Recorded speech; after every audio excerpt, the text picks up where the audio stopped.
gabayan mo po yung katawan lupa ni Ate Nida, mawala at lumayo yung masamang espiritu. Lord, bendisyonan mo po si Ate Nida na sana malabanan niya ang mga pagsubok na kanyang pinagdadaanan. Diyos amang mga pangyarihan sa lahat, Huwag na kayong tulungan mo po kami. Animal, napuputi na lang din siguro. Hindi, Ate Nida. Ha? Oo na, nagtitiwala na wala namang Apir mo na, apir mo na, apir mo na. Mata. Magdasal ka. Ha? Malalaman mo pag lumapit ka kay God, mag-pray Ay ka. nako, parang naliliyab ako nga po'y sinusunog yung aking kaluluwa. Huwag kang lumaban sa Panginoon. Hindi ako lumalaban, nakikinig ako, inaantok kaya ako. Busy. Papasukin mo siya sa iyong katawan para bendisyonan ka niya. Ay lalo, papasukin, napakalimaw niya, hindi ko siya kaya, hindi ko siya nilalabanan. Sinusunod ko naman lahat ng gusto niya. Bibisi pa. Kailangan, Matibay pa kaya siya, halimaw pa kaya siya, kaya siguro man sa nangyayari ang pagkasalanan tayo, yung pamundon, yung paparaiso, kaya uman. O nga, pinapasok mo nga sa buhay mo, pero ang ginagawa niya, ginagago ka niya. Ate Nida, Ganong kapay kwarta, maayos laba, pero may nugagunto ka kaya. Ate Nida, ganito po yan para maramdaman. Pagod na yung katawan ko, paano pa kaya yung ulo ko? Paano kaya, balila yung baklo ko kaya ay? Ate Nida, Kaya balila yung baklong, amyamel yung mga ulog-ulog, ya, kalutang-lutang niya. Ate Nida, makinig ka sa sabihin ko. Tandaan mo tong sasabihin ko magmula sa oras na ito, ha? Ha? Magtiwala ka kay God. Hindi ka niya pababayaan, okay? Ha? Pwede alam matiwala, basta wag niya lang sasabog-sabugin yung ulo kong Okay. kinakwarta. Kaya nga, makinig ka sa sabihin ko, ha? Magpipray tayo. Ha? Sabayan mo ako, magpipray tayo. Ha? Tinida? Ha? Magpipray tayo para mawala na Ang yung... hirap kalabanin kaya ang ulo to ulo. Yes. Walang imposible kay God. Makinig ka sa sasabihin ko, magpipray tayo, ha? Para mawawala na yung sakit ng ulo mo. Okay? Sakit Ha? ng ulo, tante, dami kayong mukbang kaya dyan Hindi. sa mga hotel na Kaya nga, kumikita. Paano ba magmula kita? ngayon, magpipray tayo para mawala na yung sakit ng ulo mo. Para magsisimula na tayo sa gamutan, ha? Hallelujah. Tanto, Kristal. Ay, hindi. Iba yung panalangin natin, ha? Mananalangin tayo, ha? Buisit. Lord, gabayan mo po yung katawan lupa ni Ate Nida, mawala at lumayo yung masamang espiritu. Lord, bendisyonan mo po si Ate Nida na sana malabanan niya ang mga pagsubok na kanyang pinagdadaanan. Diyos amang mga pangyarihan sa lahat, Huwag na kayong tulungan mo po kami. Animal, napuputi na lang din siguro. Hindi, Ate Nida. Ha? Oo na, nagtitiwala na wala namang Apir mo na, apir mo na, apir mo na. Kung magdadasal, ganun labat, agla kailangan unag na. Oo, sige, Amay okay. napuputar lari lamalaman ko. Oh, Diyos sige, ko. okay, sige. Mahal. Pwede bang marinig Dala pa? mamasak doon. Okay. Ate Nida, pwede bang marinig paano magdasal si Ate Nida? May tutorture. Ate Nida, ano bang gusto mong ulam mamaya? Bilhan ka namin. Ayoko ng ulam, gusto ko ng prutas. Ay, prutas. Naku po, ang dami namin prutas sa bahay. Magbabalik ako dito, ha? Marami. Tapos pupunta tayong pagamutan, ha? Pero magpe-pray ka muna. Gusto kong marinig paano mag-pray si Ate Nida. Para bang i-imbestigan nyo yung dugo. Hindi. Doktor lang yun. Ako hindi ako doktor. Okay? Pwede bang marinig muna kung paano mag-pray si Ate Nida? Ha? Animal, nakitiri sa lanting tuktok. Hindi. Ha? Ate Nida, pray tayo. Paano ka mag-pray? Zombie.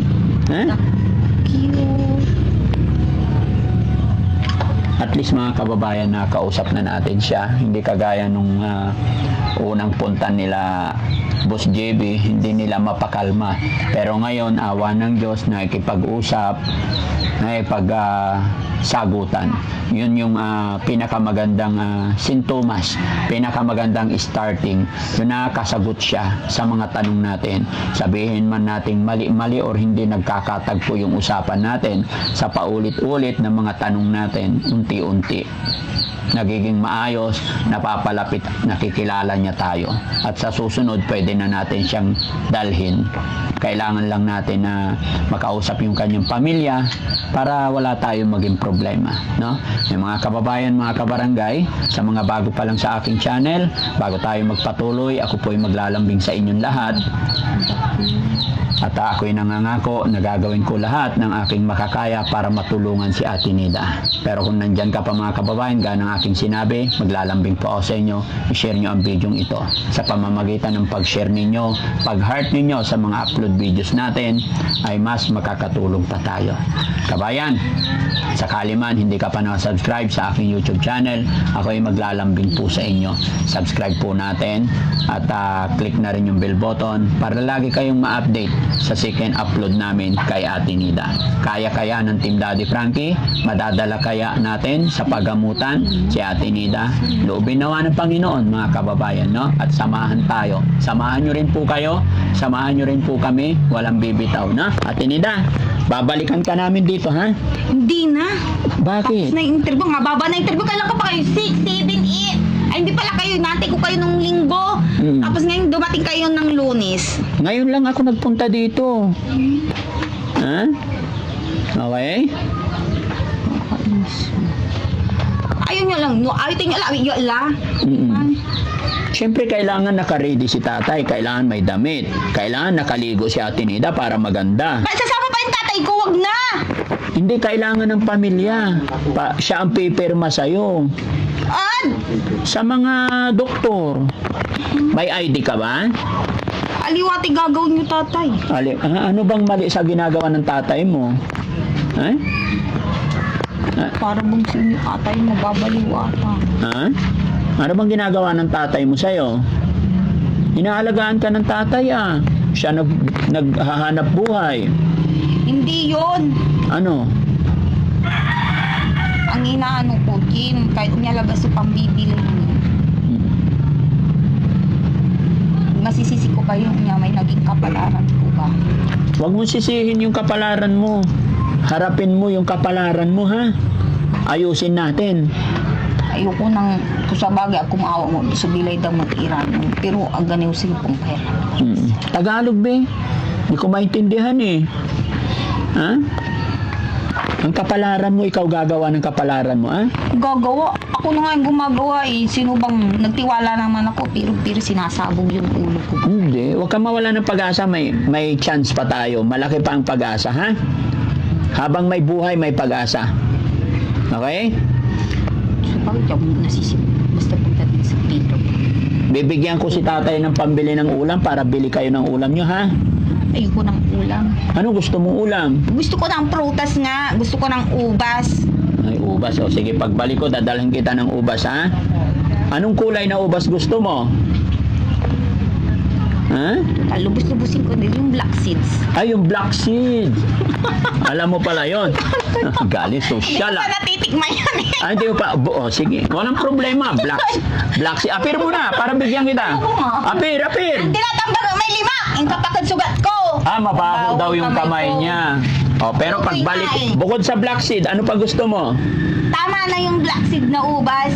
Oh, sige, ha. Dadalhan kita. Magugas ka ng kamay mo, Sirin, ha. Kasi ayaw daw niya makipag-apir, mga kababayan, kasi mabaho daw yung kamay niya. Kasi kinamot niya sa sugat niya. Kasi yung paa niya, ang daming sugat, mga kababayan. So, alam niya man naman. Nagugulat lang ako nung unang punta ni Boss JB dito.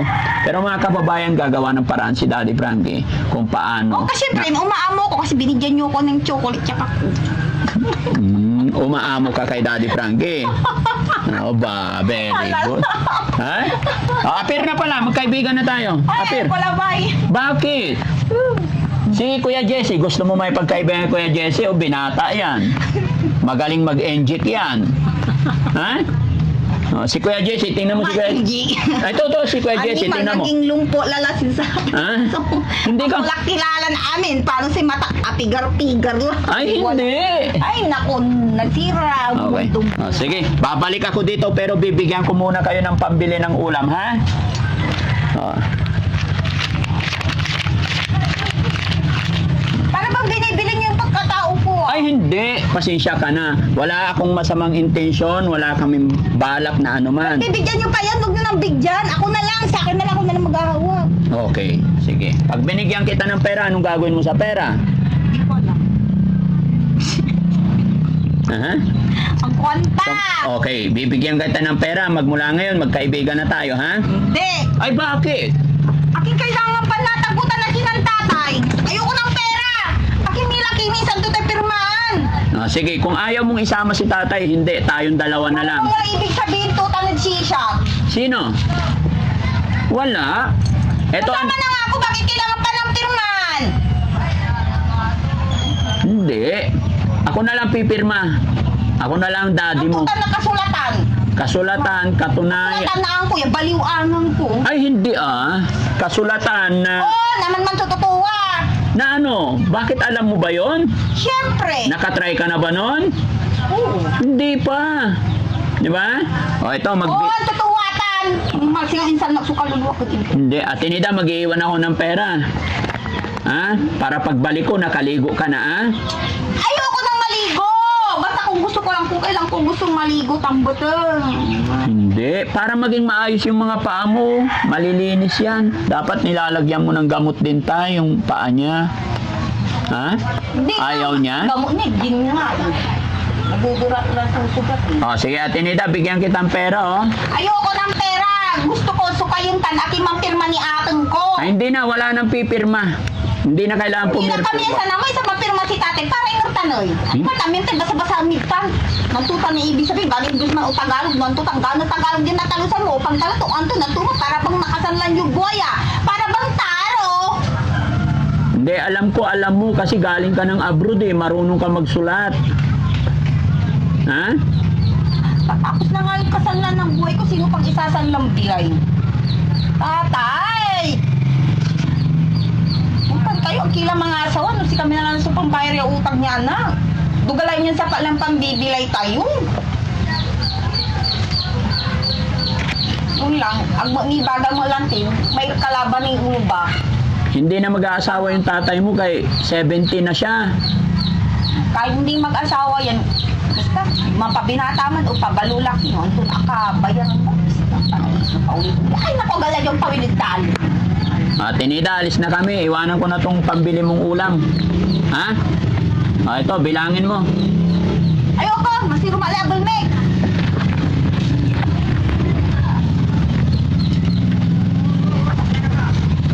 Ito yung kwarta, noon natin galong kinagin na.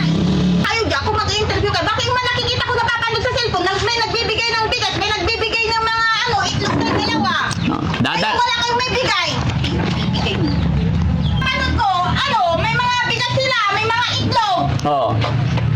Di babalik ako dito. Magdadala ako ng bigas. Ako kayo, interview kayo, bibigay niyo pira. Ay, anong gusto mo? Pera o bigas?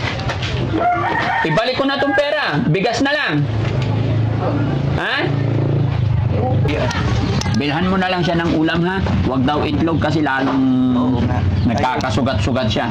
Yan ang sabi ng mga kapatid niya. Oo. Yun naman Hindi pala. papakainin ng itlog. Sabi. Kagaya kaninang tanghali, anong ulam nyo tayo? Yung lang, bumili siya ng noodles. Noodles. Huwag puro noodles tayo.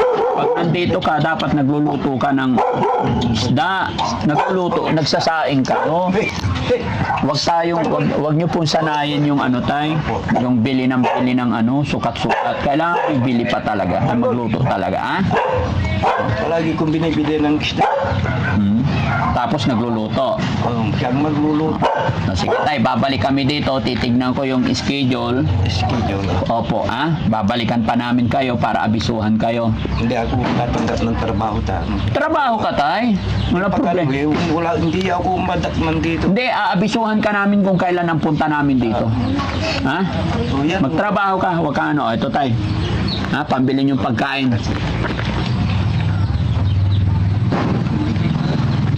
Ulam ito. Huwag mo ibibili ng alak, tay, ha? Tay, ayaw kung darating ako dito lasing ka. Oo. Sabi kasi ng mga kapitbahay, lagi ka daw lasing, kaya napapabayaan mo yung anak mo. Hindi ganyan. Dati Frankie, nakataba kung napapabayaan ka. Sa bagay, ano po? Nung dumating yan, parang robot. Huwag malikot tayo, nahilo ako. Ay, parang robot. Ano ibig mo sabi, bakit parang robot? Nung pagdating niya, alam niyo siya, ay dala yung birthday. Binili niya sa Manawag. Ay matagal na yun, pero ilang taon na siyang ganyan tayo. Upo ka tayo. Yung 2010, Oo, so 15 years na siyang ganyan. 15 years na. 15 years na siyang may sakit. Medyo malalim na po yung kapit. Pero ganun pa man, kaya pang gamutin yan, basta tiwala lang tayo kay God, Yan nga po ang totoo. palagi ko kayong nakikita nag-ano ko sa cellphone. Nakikita ko na. Si Kuya Oliver, ayun, grabe yun. Ngayon, Opo, maraming mas malala. Kaya siya nakakausap pa, kaya pray lang tayo. Basta tumulong lang po kayo sa amin tayo, ha? Babalik po kami dito. Magtrabaho ka kung kaya mo. No? Hindi namin sinasabing huwag kang magtrabaho para hintayin kami kasi busy pa kami, marami pa kami schedule. Pero babalikan ka talaga namin, ha? Okay, so yun mga kababayan, mga kabarangay. salamat po, Daddy Fred. Ha? Maraming salamat. Walang anuman po, no? Tatry lang namin, gagawin namin yung lahat na aming mga kaya, mapagamot lang si Ate Nida, no? Okay, so yun mga kababayan, mga kabarangay, gagabihin na po kami. Pansamantala po, ako'y magpapaalam sa inyong lahat. Maraming salamat po mga kababayan, and God bless po.